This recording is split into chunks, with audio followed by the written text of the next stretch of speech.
Hello friends, I welcome you all to our YouTube channel practice buddy.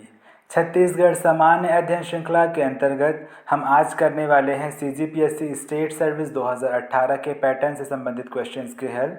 Friends, आप एक बार ज़रूर check कीजिए कि आपसे कितने क्वेश्चन हल होते हैं। तो बिना देरी किए सीधे क्वेश्चन पर आते हैं। क्वेश्चन 1, गांधी जी के द्वितीय छत्तीसगढ़ आगमन में उनके साथ कौन नहीं आया था? तो फ्रेंड्स, गांधी जी पहली बार आए थे 20 दिसंबर 1920 को असहयोग आंदोलन के दौरान, और दूसरी बार वे आए थे 22 से 28 नवंबर 1933 को अछूतोद्धार कार्यक्रम हेतु। तो फ्रेंड्स, इनके साथ पहली बार आए थे मौलाना शौकत अली, और दूसरी बार इनके साथ आए थे मीराबेन ठक्कर बापा और महादेव देसाई जी। तो हमारा आंसर हो जाएगा option A will be a correct answer. Friends, doctor Rajendra Prasad ji ये आए थे 1921 में एक बार, और दूसरी बार आए थे 1935 में। तो फ्रेंड्स, अगला क्वेश्चन देखते हैं। अगला क्वेश्चन है, छत्तीसगढ़ के हसदेव बांगो जल विद्युत गृह कोरबा की विद्युत उत्पादन क्षमता कितनी है? तो फ्रेंड्स, छत्तीसगढ़ के हसदेव बांगो जल विद्युत गृह कोरबा की विद्युत उत्पादन क्षमता है 120 मेगावाट। यहाँ पे है 40 मेगावाट के 3 यूनिट, तो 120 megawatt will be a correct answer. 300 megawatt ये है प्रस्तावित क्षमता बोधघाट जल विद्युत परियोजना की। वहीं 60 मेगावाट ये है प्रस्तावित क्षमता मटनार नाला परियोजना की, और 10 मेगावाट ये है उत्पादन क्षमता गंगरेल जल विद्युत परियोजना की, जहाँ पे 2.5 मेगावाट के 4 यूनिट हैं। सो आगे बढ़ते हैं, अगला क्वेश्चन देखते हैं। अगला क्वेश्चन है, छत्तीसगढ़ में महामाया शक्कर कारखाना की स्थापना किस स्थान पर की गई है? तो फ्रेंड्स, महामाया शक्कर कारखाना ये है सूरजपुर ज़िले में और केरता नामक स्थान पर। So D will be our correct answer. Friends, Karkabhata यानी बालोद ज़िले में, करकाभाटा बालोद ज़िले में है माँ दंतेश्वरी शक्कर कारखाना।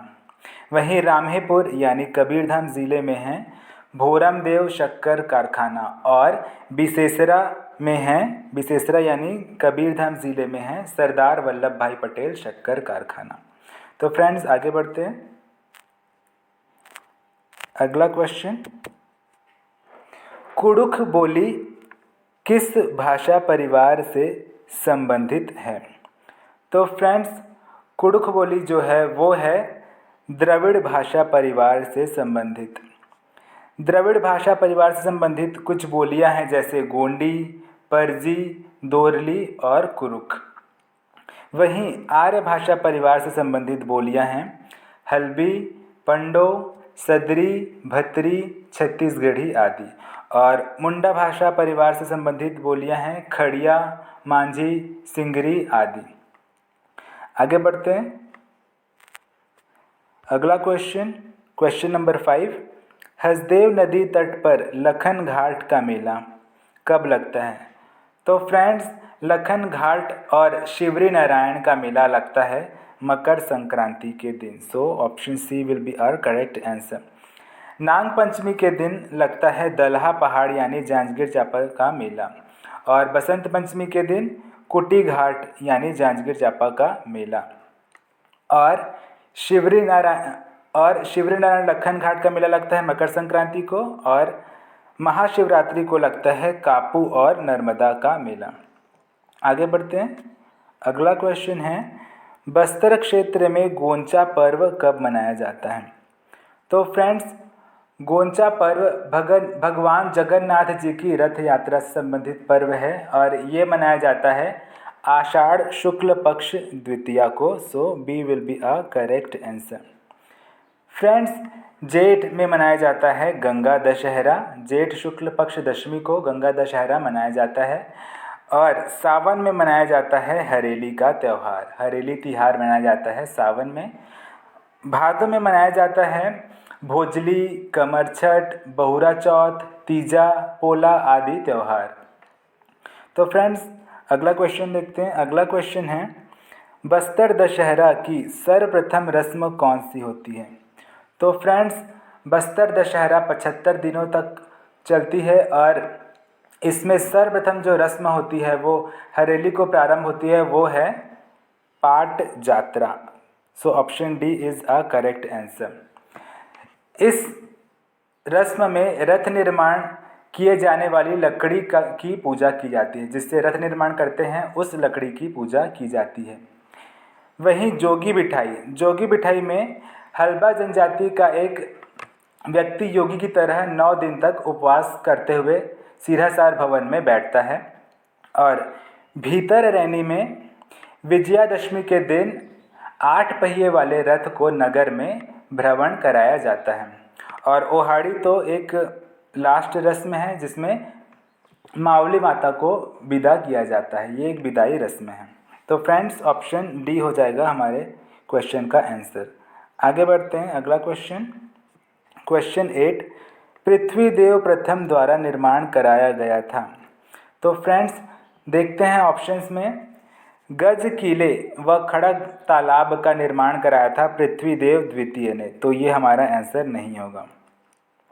चंद्रचूड़ मंदिर जो कि शिवरीनारायण में है, इसका निर्माण करवाया था जाजल्यदेव द्वितीय ने, तो ये भी हमारा आंसर नहीं होगा। और लखनी देवी एक वीरा मंदिर का निर्माण करवाया था रत्नदेव तृतीय ने, और इन्होंने रत्नदेव तृतीय ने लक्ष्मणेश्वर मंदिर खरौद का जीर्णोद्धार भी कराया था, तो ये भी हमारा आंसर नहीं होगा। तो हमारा आंसर हो जाएगा ऑप्शन ए, क्योंकि रतनपुर के विशाल तालाब का निर्माण करवाया था पृथ्वीदेव प्रथम ने, साथ ही इन्होंने पृथ्वी देवेश्वर मंदिर तुमाण का भी निर्माण कराया था। So option A will be a correct answer. आगे बढ़ते हैं, अगला क्वेश्चन देखते हैं, केदारनाथ ठाकुर की रचना कौन सी है? ऑप्शन में देखते हैं, सुरता के चंदन रचना है हरि ठाकुर जी की, तो ये हमारा आंसर नहीं होगा। झलमला कारी क्या लिखूं शतदल, ये रचना है पद्मलाल पुन्नालाल बख्शी जी की, तो ये भी हमारा आंसर नहीं होगा।